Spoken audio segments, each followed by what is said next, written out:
Super Flyweight Champion na si Fernando Daniel Martinez ay sobrang kampante na matalo niya via knockout ang veteranong Hapon at WBA World Super Flyweight Champion na si Kazuto Ioka, at ang target ni Martinez ay gagawa siya ng history.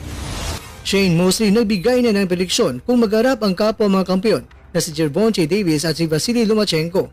Mosley naniniwalang parusa talaga ang matatanggap nitong si Davis kay Loma. Ito po ang mga pinagbabatayan ng ating kwentuhan.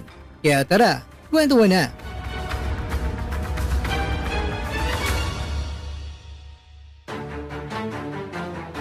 July 7, 2024 sa Japan ang paparating na laban, pero ayon kay Martinez, I want to make history.